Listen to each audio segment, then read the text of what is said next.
அப்புறம் பிரசன்னா யாருக்குமே எல்லாருக்கும் தேங்க் பண்ணுறேன், எங்களுக்கெல்லாம் பண்ண மாட்டேன். நீ சொன்ன டைமில் கரெக்டாக thank you Prasanna, cinematographer Vasanth, thank you bro. And எல்லாரும் நிறைய பேர் நடிச்சிருக்காங்க, நிறைய பேர் வந்திருக்காங்க, நாங்கள் மட்டும் இல்லை, கருணா சார், அப்புறம் நிறைய பேர் நடிச்சிருக்காங்க, எல்லாருக்குமே ரொம்ப நன்றி. அப்புறம் Saregama sir, thank you, thank you so much. Sam CS வந்து ஒரு சூப்பர், என்னோட அடுத்த படமும் சாம் சிஎஸ் தான் மியூசிக் பண்ணுறாரு. ஆனால் நீங்கள் அதை வாங்கலைன்னு நினைக்கிறேன், பரவாயில்ல. பட் ஆனால் சாமோட ஒர்க் வந்து ரொம்ப சூப்பராக இருக்கும். ஏன்னா ஒரு சீனை நம்ம பண்ணுறோம், டைரக்ட் பண்ணுவாங்க, நம்ம நடிச்சிருவோம், எல்லாம் நடந்துடும். பட் அதை வந்து ஆடியன்ஸோட ரொம்ப க்ளோஸாக கனெக்ட் பண்ணுறது வந்து மியூசிக் நான் நம்புகிறேன்.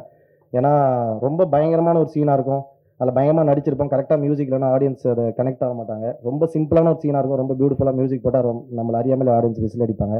So music place a major part in a film. So அந்த விஷயத்துக்காக தேங்க்ஸ் சாம். ஐ திங்க் எல்லாருக்கும் நன்றி சொல்லிட்டேன்னு நினைக்கிறேன். இந்த மாதிரி கொஞ்சம் ஃப்ளோவாக பேசினா யாரோ ஒருத்தர் வந்துடும். ஷரண், தேங்க்யூடா, so much, thank you so much. அப்புறம் எல்லாருக்குமே ரொம்ப நன்றி, பிரசன்ட் மீடியா. அப்புறம் தொடர்ந்து ஆரம்பத்துலேருந்து எங்களுக்கு ஆக்டர்ஸ்க்காக இருக்கட்டும், இல்லை மூவி சம்மந்தப்பட்ட எல்லாருக்குமே எந்தவித எதிர்பார்ப்புமே அன்பு தர ஒரு ஃபேமிலி அண்ட் ஃப்ரெண்ட்ஸ் தருவாங்க. கண்டிப்பாக அதை மீறி ஃபேன்ஸுன்னு ஒருத்தங்க வந்து எல்லாருமே பயங்கரமாக ஜெனுவன்லி லவ் பண்ணுறாங்க. ஸோ அவங்க எல்லாருக்கும் நன்றி, தேங்க்யூ, தேங்க்யூ ஸோ மச். மெட்ராஸ்காரன் கண்டிப்பாக ஒரு நல்ல படமாக இருக்கும். யார் தலை? டேரக்டர், ஐயோ அதான், சரி மன்னிச்சிருத்தலை, பரவாயில்ல, 2 நாளாக ஒன்றா தான் இருந்த, மறந்தாலும் தப்பு இல்லை. தேங்க்யூ வாலி. வாலி வந்து மெட்ராஸ்காரன் கதை எனக்கு சொன்னார், நல்லா இருந்தது. என்னென்னா ஃபஸ்ட் டைம் நான் நிறைய கொஞ்சம் சீரியஸான இதுலேயும் சீரியஸான ரோல் தான், சீரியஸ் ரோல் பண்ணி பட் இந்த ரோல் கதை சொன்னார், பயங்கர இன்ட்ரெஸ்டிங்காக இருந்தது. ஏன்னா இந்த ஒரு கேரக்டர்ஸ்குள்ளே நடக்கிற ஒரு கான்ஃப்ளிக்ட், ஒரு சந்தர்ப்பம், ஒரு சின்ன விஷயமா இருக்கும். பட் ஆனால் நம்மளோட கோவத்தை வந்து டக்குன்னு பண்ணுறது வந்து எவ்வளோ பெரிய பிரச்சனையாக மாறுதுன்றது ரொம்ப சூப்பராக காமிச்சிருக்கோம்.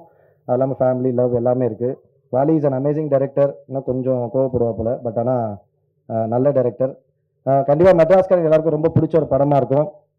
பொங்கலுக்கு மெட்ராஸ்காரன் மட்டும் இல்லை, நிறைய படங்கள் வருது.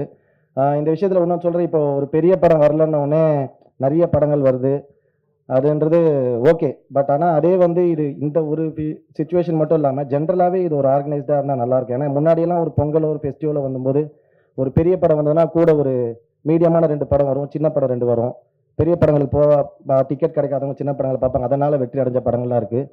ஸோ இந்த மாதிரி, ஏன்னா பெரிய ஸ்டார்ஸ் படம் எப்போ இருந்தாலும் அது ஃபெஸ்டிவல் தான்.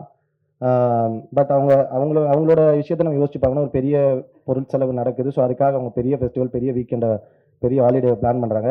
பட் அது கூடவே இன்னும் 4-5 படங்கள் வந்ததுன்னா அது இன்னும் ரொம்ப ஹெல்த்தியான விஷயம் இருக்குது. யாராவது ஒர்க் பண்ணி கொஞ்சம் ஆர்கனைஸ்டாக ஒரு பெரிய படம் வந்து கூட 2-3 படங்கள் வரதுக்கான ஸ்பேஸ் இருந்ததுன்னா, இந்த மாதிரி மெட்ராஸ்காரன் அந்த மாதிரி நிறைய படங்கள், இன்னும் 2-3 படங்கள் வருது. அந்த மாதிரி படங்கள் எப்பவுமே லைஃப் லாங் சினிமாவுக்கு ஒரு நல்ல விஷயமா இருக்கும்னு நான் நம்புகிறேன். Thank you so much. Not only மெட்ராஸ்காரன், நிறைய படங்கள் வந்து எல்லா படத்தையும் போய் பாருங்கள், சப்போர்ட் பண்ணுங்கள்.